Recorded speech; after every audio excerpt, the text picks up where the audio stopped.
All right, hello everybody. Again, as a reminder, I am currently right now driving to state or already at state, depending on what period this is. So this is going to be kind of a shorter video, talking a little bit about the lab, a little bit about the graphs, and going kind of from there. So just to make sure that everyone's paying attention, Lily, Andrew, and Hugo, if there's issues, let me know about them. Okay, or comment below. Let me know.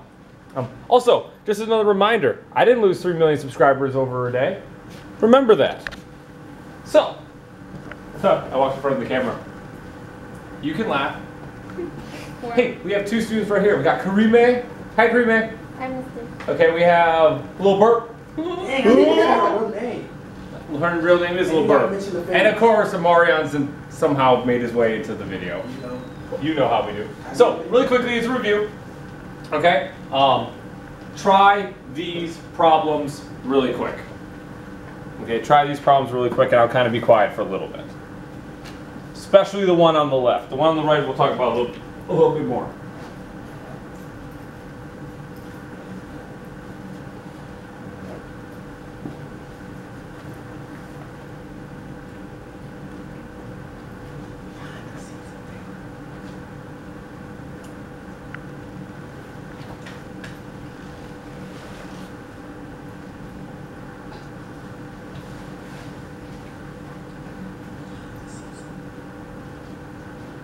All right, we'll see how that goes. So, delta H value is again the value between the reactants and products. In this case, because we started 200 and ended up losing energy to 175, the enthalpy will be negative 25 joules. We lost 25 joules, right? Think of it like money. You had $200, now you have $175. Well, you just spent $25.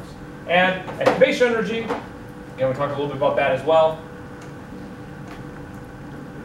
What happens when you need to start a reaction? So to go from 200 to 300, you're going to need to gain 100 joules. Something we haven't seen is if we have the data, if we have these values, can we actually go vice versa? Oh, by the way, XO lost energy. Here, reactants are at 100. And this is new. I know this is new for everybody. Delta H is 60, so we know we're going to go up. So we're just making a really general endothermic curve. So this part of it's 60. If I start at 100, that means I gain 60. So that's 160. And if my activation energy is 100, this has to be 200. We'll talk maybe a little bit more about that as we go through. But really quickly, I did want to talk a little bit more about the labs. Okay, first and foremost, rates of reaction lab.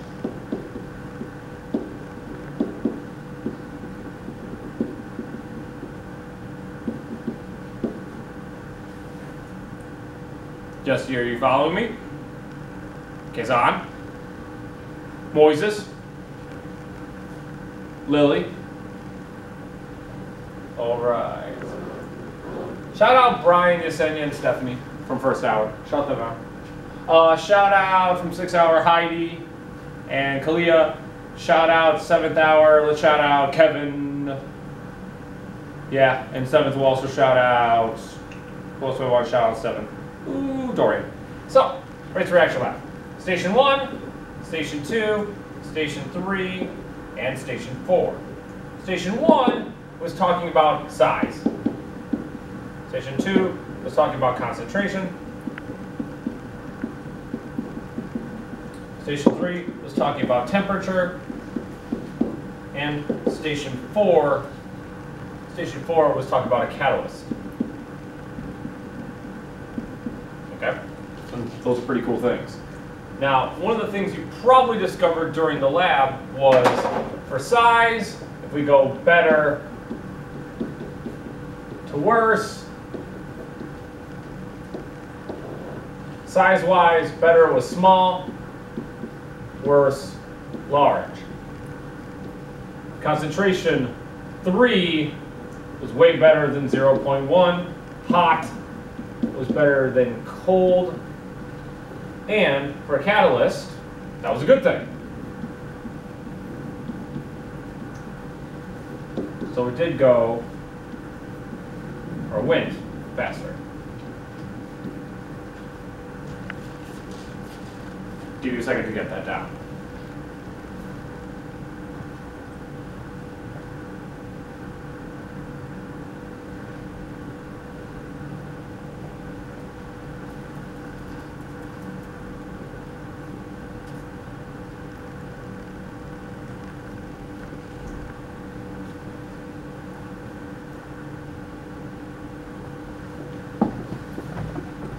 It's an earthquake! Oh no!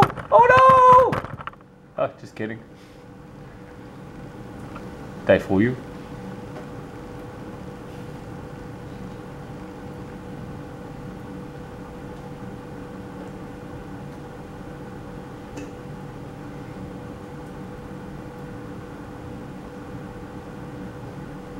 So, one of the things that we need to talk about for the exam, right, is why. Why do those things all work, okay? So the first thing I want to talk about is with size, okay?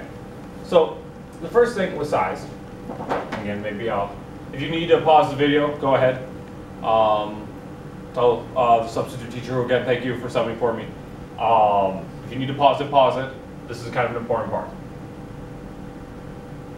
Okay, so with size. The reason why small is better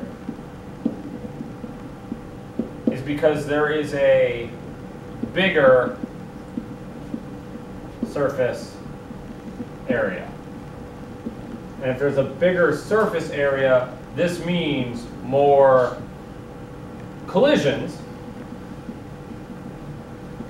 which means more reactions.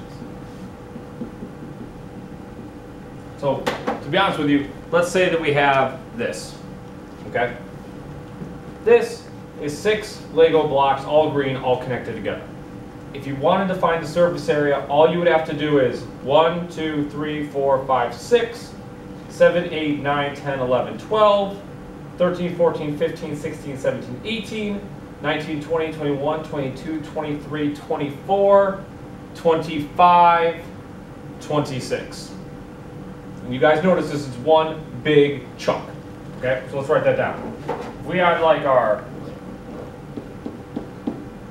6 by 1, right? 3D. Okay. Surface area, that was 26 units squared. If I break it in half, now let's count. Okay? So, you two, count with me. 1, 2, 3, 4, 5, 6, 7, 8, 9, 10, 11, 12, 13, 14, 15, 16, 17, 18, 19, 20, 21, 22, 23, 24, 25, 26, 27, 28. 28. Okay, good. Woo! So, if I busted this up, again, into 2 smaller pieces, right? The surface area was now 28. So it's got more space to collide. Okay, essentially, if you're bigger or you have more space, you'll get hit more. And again, reactions occur when you have 2 different things and they go together. Something old into something new. And that can happen over and over again. As a matter of fact, if I busted up all of these and I had 6 little guys, so I've had all 6 broken apart, I know for a fact if I had 6 little ones, and yes, I'm going to draw all 6.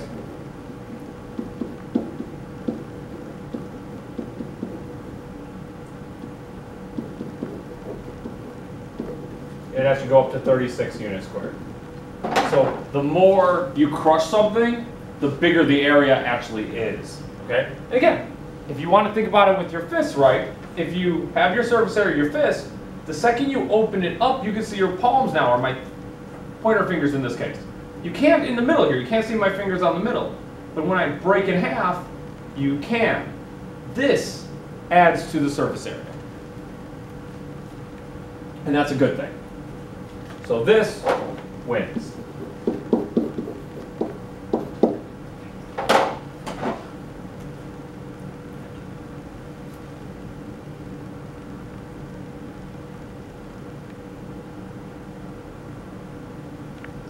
Next part, concentration.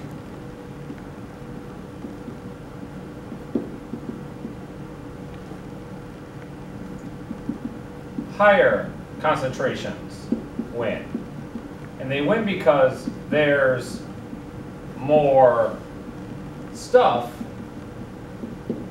so there's more collisions.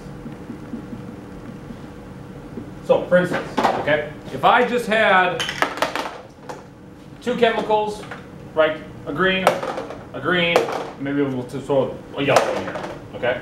Inside this. Every time they hit, that's a reaction. So every time you hear a sound, it's a reaction. And I know you might be can't see this well. They're not hitting that much. They're hitting the sides a lot. But they're not really hitting each other a lot. This isn't a lot of stuff, right? This isn't going to really work. So maybe, if you had your, your green plus a green, plus, I'm just going to do a black so you can see it better. You might hit, 10 times a minute. If I add a whole bunch more, now let's see how much they collide.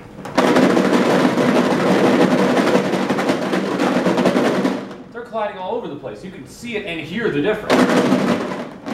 So in this case, I have 1, 2, 3, 4, 5, 6, 7, 8, 9. I have 9 cubes.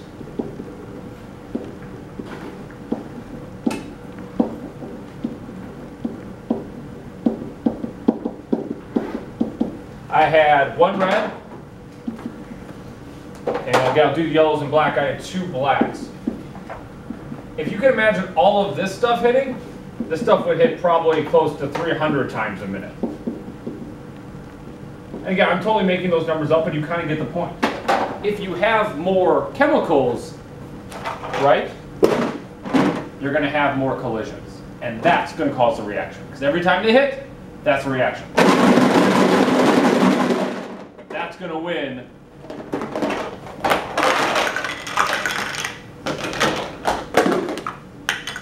Over this. Look, they're not even hitting. They're not even hitting. There you go. Finally hit. Not hitting, not hitting, not hitting, hit. Not hitting, not hitting, hit. You can kind of see the difference.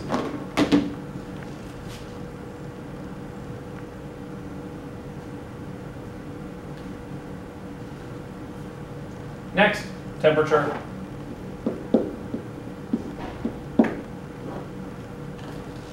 With the temperature, okay, hot winds.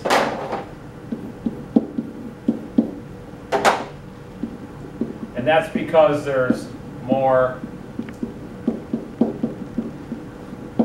kinetic energy,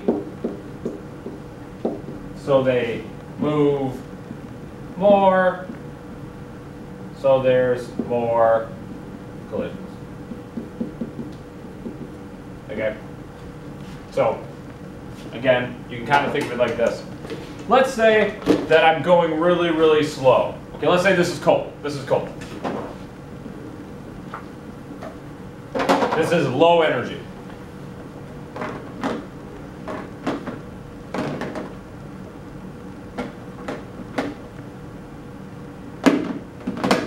And by some random chance, the Legos actually stuck together. Wow! YouTube magic! Give me a like if you like YouTube magic. Okay? If I'm moving slowly, hey, yo, before you leave, is this really going to work if I'm not really moving it that much? Are they hitting each other? No. Not at all. But if I do this, now are they hitting? Yeah. I can't hear you. Yeah. Now are they hitting? Yeah. Yeah, okay, can you say that again? Yes. Yes. Yes. Okay, have a good one, guys, bye. That's going to be kind of cold, okay? They're going to move slow. And if they're moving slow, bye. They're not going to do anything. Like and subscribe. Like and subscribe! And if it's a lot of energy, they're going to move more or fast. And you guys know if you're moving faster, there's a higher likelihood of a collision. Two cars going at 100 miles per hour might be hard to avoid each other. Cars going 30, probably a little bit easier. Okay? And again, you want collisions. Is there more likelihood of being a car crash with a bunch of 90 mile per hour cars or some 20 mile per hour cars? The cars are probably going to hit going faster. Okay? And I know it doesn't work perfectly, but you want collisions. Okay? You want collisions. This, lots of collisions.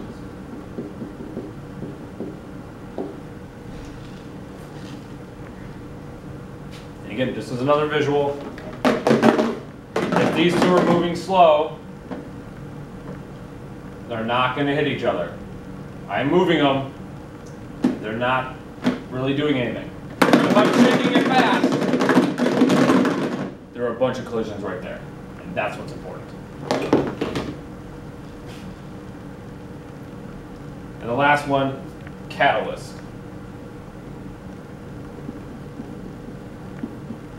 Okay, this is a new word. Let's define it. A catalyst speeds. This is a new one, right? This is new.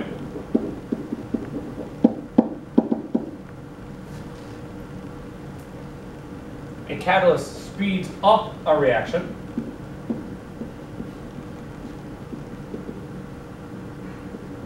without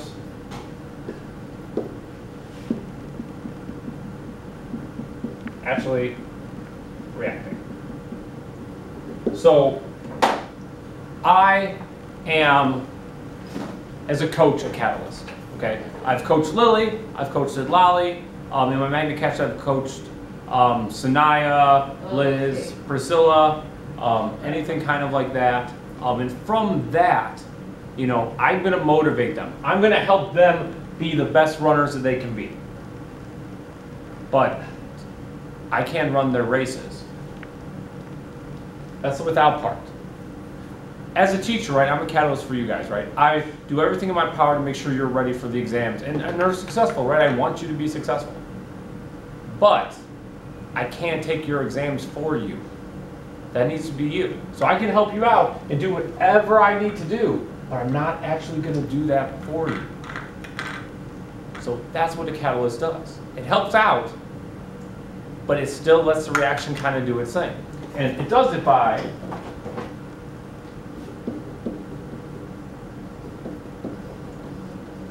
provides a different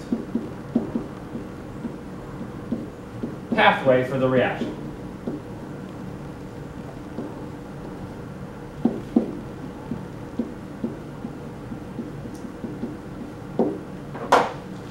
And that's kind of where this comes in. If you had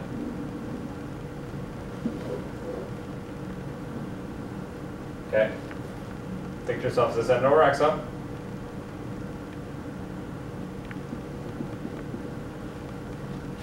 N over X up.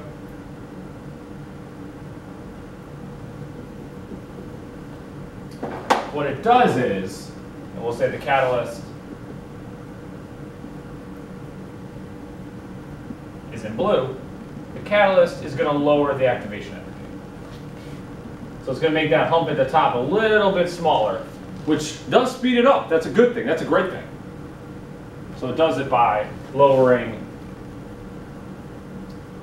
the activation energy, by providing a different pathway. And that is a very, very good thing. A very, very, very good thing.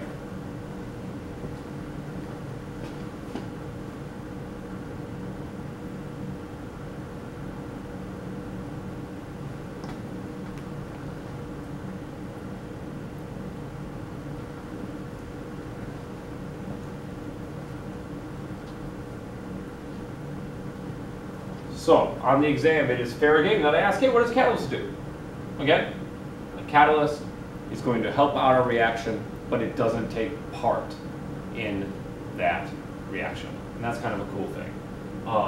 So again, really quickly, just to go through it again, because this is kind of the meat and bones of today. How do you speed up a reaction? Small pieces, higher concentration, heat it up, and add a catalyst. Okay, so if you're cooking, a steak that's cut really small will cook faster than a big steak. If you heat it up, it's going to cook faster. If you're stirring it, which will mess with the concentrations, it's going to go faster. And if you add something that's going to heat it up more, you know, if you add a really, really hot stove top on top of it or something, that's going to speed it up as well. Size, more surface area, more collisions, that's a good thing. Concentration, there's more stuff, so more collisions.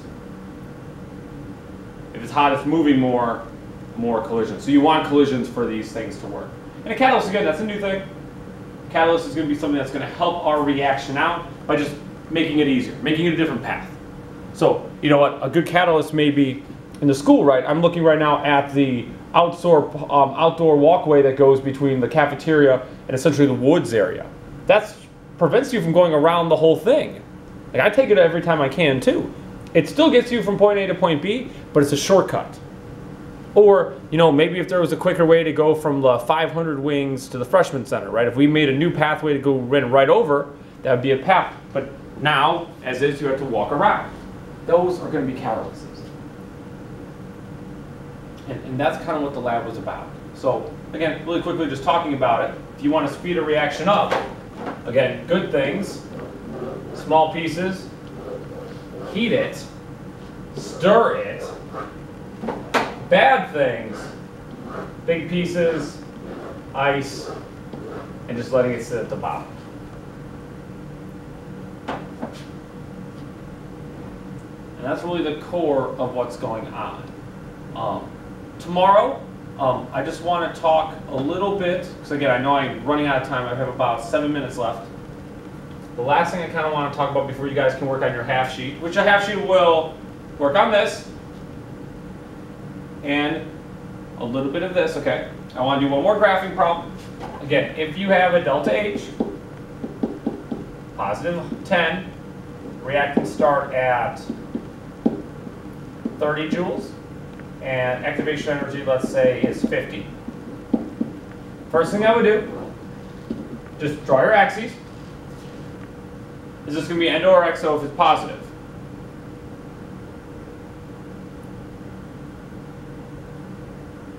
Very good, Natalie. That's correct. It's going to be endo. So let's just draw a basic endo graph,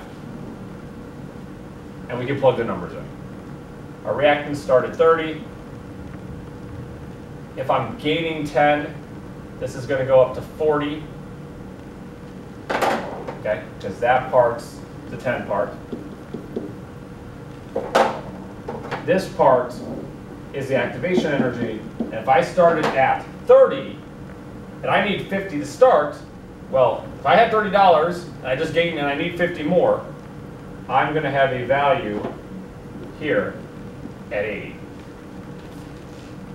So I would start doing the curve that way, okay? So again, kind of go from there, and we'll be fine. The other thing I just want to really talk about, again, is money, okay?